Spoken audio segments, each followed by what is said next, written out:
बिस्मिल्लाहिर्रहमानिर्रहीम। ब्रिगेडियर मोहम्मद मुसद्दिक अब्बासी।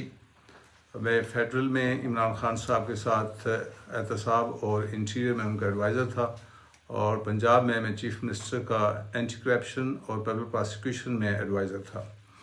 मैं कुरान के ऊपर हल्फिया बयान देता हूँ कि इस तमाम दौरानिए में जो मैंने खान साहब के साथ काम किया, उन्होंने कभी भी मुझे या मेरे सामने किसी भी पार्टी लीडर को या पार्टी वर्कर को हुकूमत के ख़िलाफ़ या कानून के ख़िलाफ़ किसी तरह की कोई भी कार्रवाई करने पे कभी नहीं उकसाया, बल्कि इंदिया तक भी नहीं दिया। और ना आपने कभी ये किसी को कहा हो कि आप तख़रीबकारी करें या कानून को अपने हाथ में लें। आप हमेशा रूल ऑफ लॉ और कानून को मेंटेन करने की बात करते रहे। यहाँ पे मेरे हल्फ की बात का हिस्सा ख़त्म होता है। मैं इमरान खान के साथ क्योंकि उनके साथ मैं रहा हूँ, मैं चंद एक उनकी वो बातें आपके सामने रखना चाहता हूँ जो कि मेरे उनके दरमियान हुई। इससे आपको उनकी फ़िक्र और उनकी लीडरशिप की क्वालिटीज़ का अंदाज़ा हो जाएगा। जनवरी में जब मुझे उन्होंने इंटरव्यू के लिए बुलाया, तो मैंने जब उन्होंने कहा कि मैं आपको ये एहतसाब की ज़िम्मेदारी देना चाहता हूँ, तो मैंने उनके सामने 3 सख्त किस्म की शराइत रख दी। मैंने कहा मेरी कुछ शराइत हैं। आपने कहा बताएं। मैंने कहा मेरी पहली शर्त ये है कि मैं अक्रॉस द बोर्ड अकाउंटेबिलिटी करूँगा।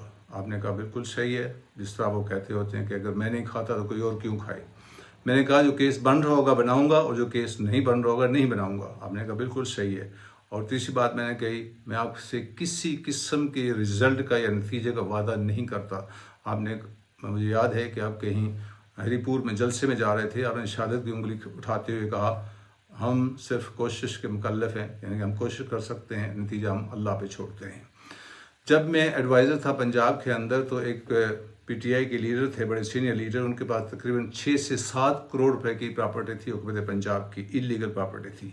मैंने उनको बुलाकर कहा कि आपने ये प्रॉपर्टी वापस करनी होगी। तो उन्होंने कहा मेरी कॉन्स्टिट्यूंसी है, मेरी प्रेस्टीज का मामला है, मैं प्रॉपर्टी वापस नहीं कर सकता।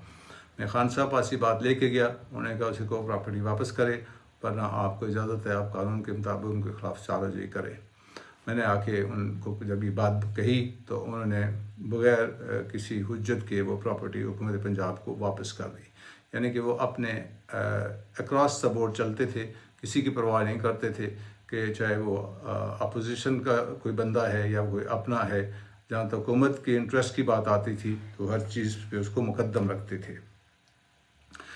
ये बात याद रहे कि सियासत और जमहूर में लीडरशिप की हमें हमेशा से फुकदान रहा है। लियाकत अली खान के बाद हमें लीडरशिप क्वालिटीज़ वाला शख्स ऐसा नहीं मिला। खान साहब के अंदर जो क्वालिटीज़ हैं जो मैंने देखी हैं, सबसे बड़ी क्वालिटी ये है कि वो इंतहाई इंटेलिजेंट है। दूसरी बात यह है कि वो एक्सट्रीमली हार्ड वर्किंग है।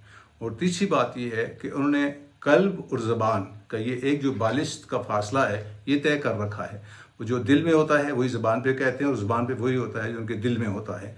चौथी बात यह है कि वो हमेशा जिस शख्स पे भी ट्रस्ट करते हैं 100% भरोसा करते हैं, और कहते होते हैं कि इसको ट्रस्ट वर्दी करने के लिए आपको 100% उस पर ट्रस्ट करना होता है। लेकिन जब वो ब्रीच ऑफ ट्रस्ट करता है, भरोसे को अगर धचका लगता है, तो फिर खान साहब उसको दरवाजे के रास्ते बाहर नहीं निकालते, बल्कि खिड़की के रास्ते बाहर जाता है, फिर उसका नाम तक भूल जाते हैं। इसलिए अक्सर लोग कहते हैं कि खान साहब ने लोगों को बहुत ज़्यादा इस्तेमाल किया। ऐसा नहीं है, बल्कि खान साहब के भरोसे को लोगों ने जो है वो हमेशा एतमाद नहीं दिया, जिसकी वजह से वो नुकसान में रहे। मेरी उम्र इस वक्त 70 साल है, और 1971 को मैंने इन भीगी आंखों के साथ देखा है। हमने उस वक्त भी जमहूर की कदर नहीं की। एक जो पॉपुलर लीडर था उसको हमने जेल में रखा हुआ था, और हमने उसकी पार्टीज़ ने 165 से ज़्यादा सीटें ले रखी थी, उसके हवाले हुकूमत नहीं की। हमने उसकी पार्टी को डिसमेंटल करना शुरू किया मार्च 1971 में, और दिसंबर में पाकिस्तान डिसमेंटल हो गया। आज भी आप देखें तो हालत वही है। एक पॉपुलर लीडर जिसकी वफाक के तमाम इकाइयों में निचले दर्जे तक पजीराई है, और वो मेजॉरिटी का लीडर है, वो जेल के अंदर है, उसकी पार्टी को डिसमेंटल किया जा रहा है। जमहूर के अंदर ये जमहूर की जो है इंतखाब करने की जो है दस्तूर के अंदर प्रोविज़न है, और जमहूर को ये हक़ पहुँचता है कि वो अपने किस लीडर को सामने लेके आते हैं। हमें इसी चीज़ की कदर करनी चाहिए और इसी पे चलना चाहिए। आखिरी बात जो मैं अर्ज़ करना चाहता हूँ कि अल्लाह पाक ने कुरान के अंदर सूरह आल इमरान की आयत नंबर 64 में ایک فارمولہ دے رکھا ہے کہ آپس میں گروپ، آپس میں قومیں، آپس میں ملک کیسے انٹریکٹ کرنا چاہیے ان کو. جس طرح آپ کو فرمایا گیا کہ اہل کتاب سے کہہ دیجئے کہ let's come on the common ground. وہ کامن گراؤنڈ کیا ہیں کہ اللہ کی عبادت کریں، اس کے ساتھ کسی کو شریک نہ ٹھہرائیں اور اسی کو ہم کارساز مانیں. ہمارے پاس کامن گراؤنڈ کیا ہے؟ ہمارے پاس کامن گراؤنڈ وہ سوشل کانٹریکٹ ہے جسے ہم کانسٹیٹیوشن کہتے ہیں. وہ ہمارا کامن گراؤنڈ ہے. اس پہ تمام انسٹیٹیوشنس، تمام لوگوں کو اس پہ چلنا چاہیے. دوسری ہماری کامن گراؤنڈ آرٹیکل 2A ہے جس میں ہم مقاصد پاکستان کو آگے لے کے چلنا ہوگا. اور وہ کیا ہے؟ پاکستان کا مطلب کیا؟ لا الہ الا اللہ، تیرا میرا رشتہ کیا؟ لا الہ الا اللہ. اس پہ 24 کروڑ عوام متفق ہیں کہ یہی پاکستان کا مقصد ہے. ہم نے اس پہ پاکستان کو لے کے آنا چاہیے اور کانسٹیٹیوشن پاکستان ہمارا سوشل کانٹریکٹ ہے، اس پہ ہمیں چلنا چاہیے.